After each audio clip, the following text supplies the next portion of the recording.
what a fun ADCC Euro Trials that was. And we now have some new stars on the scene. This is Ross with a solo Jiu Jitsu Oracle. Callum's unavailable, but he has messaged me his thoughts on the ADCC European Trials, which have just finished before I press record. And I just want to do a quick Jiu Jitsu Oracle talking about some of the winners of the male divisions, because they're the first guys who have guaranteed their place at the 2026 ADCC World Championships. And there's some surprise names that are going to go there. Perhaps none more so than the winner of the male under 66 division, Niko. Now, I think his full name, I'll give it a go here, Niko Mikulyszyn. I know him as Niko from Los Banditos because I see him on loads of their social media content. I believe he's 17 years old and a purple belt, and he came through a division which had quite a few surprise results in it, none more so than young Niko himself beating the guy that we thought, and I think most people thought, was going to go on and take this title, Yigit Hane. So Niko beat him prior to getting to the final, and then got to the final and beat someone who I wasn't previously aware of, and another one that I'm going to really struggle with the surname in particular here. So it was Andrei Chernitsky, I believe. So that was your under 66 final. Niko got a rear naked choke. Going to be one of the youngest ever qualifiers to make it to the ADCC finals, and congratulations to him. And if you don't know of him, he is a name to get very, very familiar with. I'm sure you'll hear a lot more about him. At the under 77, there was another winner who I haven't seen loads of. I've seen even less of this guy than I have seen of Niko, because I follow Los Banditos and see a lot of their videos. So Magomed Zarbev beat Oliver Taza in the final. We thought it was going to come down to Taza or teammate Davis Asare taking this place. Davis got beat early on in the division, so that really opened it up for teammate Taza. We were considering, well, where will Oliver have to face Davis along the way, because they're always going to have to meet before the medal matches. But as it was, Taza didn't have to face his teammate. I did see Taza in one other match in the brackets where narrowly on points he edged out Jed Hugh. And watching the match, I'm still not really sure where Taza's points came from, although ADCC scoring can be tricky to follow. So if you do know what happened in that match, please let me know. Also, jump into the comments and let me know anything interesting or exciting, because there was loads of matches across the day. The Euro Trials, or any trials, are always a tough competition to follow for fans because there's loads of stuff happening, loads of different matches. So I'm not going to be able to dive in this pod to absolutely everything that I saw. But if you saw anything that you think we should be highlighting on the pod, get into the comments and let us know, and we'll do our best to highlight it in future episodes. But under 66 and under 77 both went to people who I hadn't predicted they would top the podium before the event. Under 88 was the final that I expected. Santeri Lilius against Pavel Javorsky. Pavel took a decision victory over Santeri. I expected Santeri to have his hand raised, and I believe Callum did as well. So if you're in the camp where you thought Javorsky definitely won, get into the comments and let me know why you have that opinion. It's not that I disagree with it. It was a very close match, but I thought Santeri had edged it with his top positioning. Javorsky did very very well to get to guard while starting on his feet. So, in ADCC, you can shoot, you can end up in a turtled position. If it stays there for 3 seconds, I'd give it more than 3 seconds just to make sure. And then a guard position ends up off the back of it. It doesn't count as you pulling guard. And in a point scoring situation or a final, you're not going to be given that -1 on the board. So Jaworski came through against Santeri. I believe Santeri, I didn't see the match, but I've heard he might have had a narrow decision win in the semi. So maybe it was a narrow decision win for Santeri in the semi and a narrow loss in the final. But I thought he looked great. He's the man to beat at these Euro trials. So I'd expect him to come back in the second trials and, be the favourite to get there. Another guy who looked really good on the day was Tarek Hopstock, and unfortunately, he had to basically pull out. He ended up with a cut on his chin. I think he was facing Pavel Jaworski at the time in a very close match, and unfortunately, wasn't allowed to continue. So Tarek will be back for, well, I was going to say for certain, but I'd expect Tarek to be back, and I'd expect Santeri to be back, and I think both of those guys would do well. Faris also looked really good until he ran into Santeri and got leg locked. So he's another one that will be in the mix in what is a very, very competitive division in Europe. I think Callum pointed out that probably the under 66 and under 77 divisions with surprise winners, both divisions were probably a little bit underpowered in the grand scheme of things. Under 66, we didn't have the likes of Owen Jones or Ash Williams there.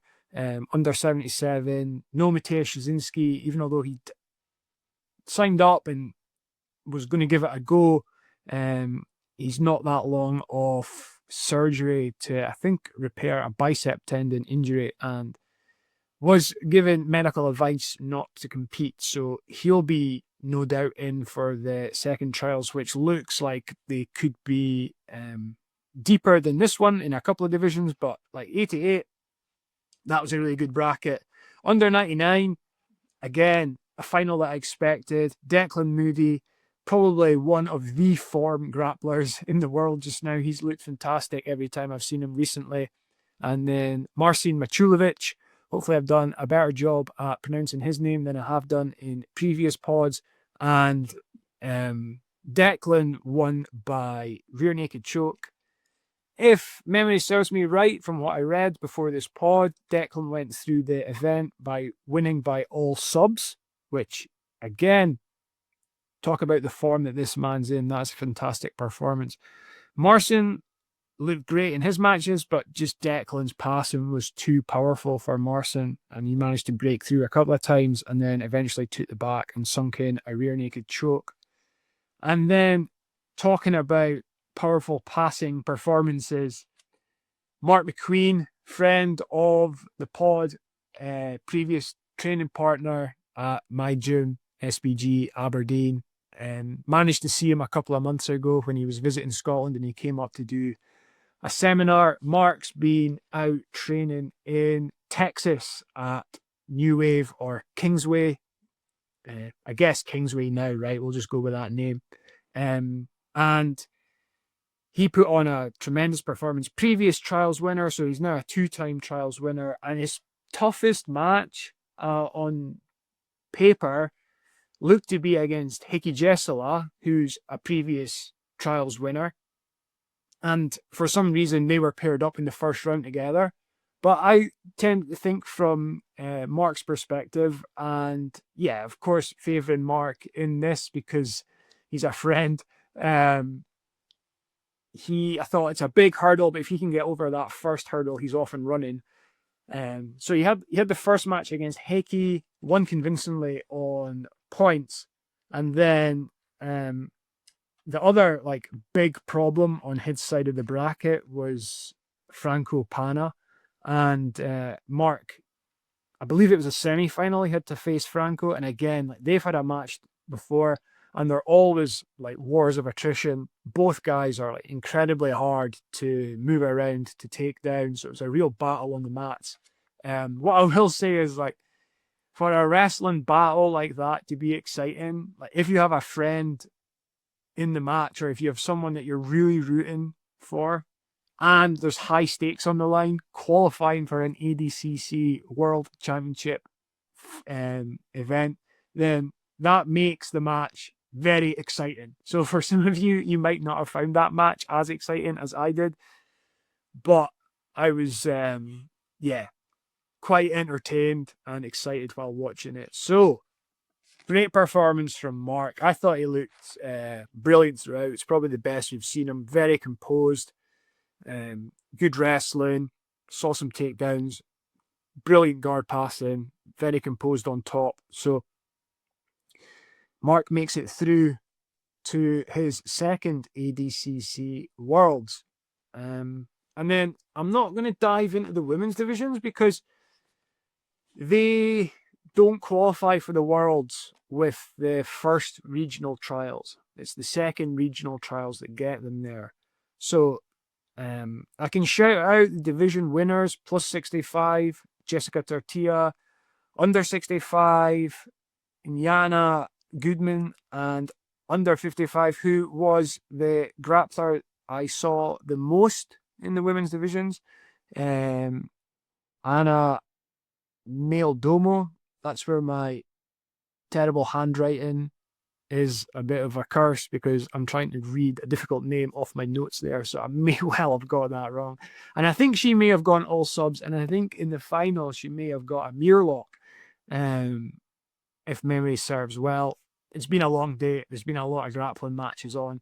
But we'll get more into the women's brackets with the second Euro Trials, where with the smaller women's divisions in the ADCC, now with the new weight classes, I think it's only the second trials that count.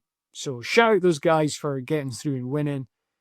But main focus on the guys that came through the male brackets and made it to the ADCC Worlds in summer 2026, which are going to be in Poland, which I think is a tremendous place to have them.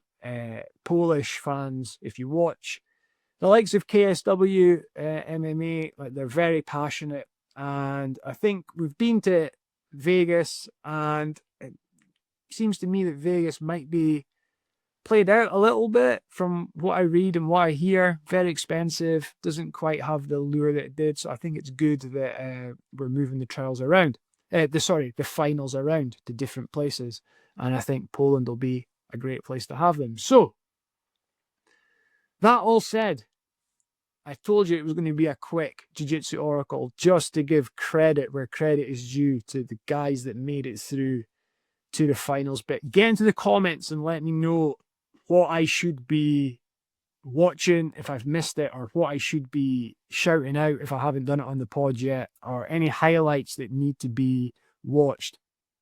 And this is just a sort of entry-level episode to the Euro Trials, and we can keep it going. And the Jiu-Jitsu Oracle will be back. Hopefully, me, Ross, joined by my co-host Callum, because there's loads of exciting grappling coming up. Oh, just while it's in my head, credit to Tairu Tolo for his victory in 1. And if you go on YouTube or the One website, really easy to find highlights of the match. So I won't tell you too much what happened. Just go and see it if you haven't seen it. I found it exciting. And hopefully we see Ty back in the grappling scene in the near future. Who knows? Maybe even he'll be one of the competitors at ADCC Worlds. But there you go. That's what happened at the Euro Trials. I found it exciting. Get on Flow Grappling to see the event, or just hit up Instagram if you want to see highlights. There's quite a few accounts posting stuff from the event, and there was loads of interesting moments in it. Oh, and just while I'm thinking about Scottish grapplers, shout out Shawnee Stewart. I believe he got bronze in the under 66 division. What is based in Glasgow, I think might be running a gym outside of Glasgow now. teammate of Martin Queen, been on the Scottish grappling scene for years. So I think as a podcast that's based in the UK and specifically Scotland, we should be paying credit to anyone from our region that comes through and does well. So there you go. That's your quick trials recap. You let me know what you think about the event, about any of these new stars that we have on the European scene, and the Jiu Jitsu Oracle will try to take you on the journey towards ADCC finals in 2026. So like, subscribe, share, tell your friends, all that good stuff. See you soon.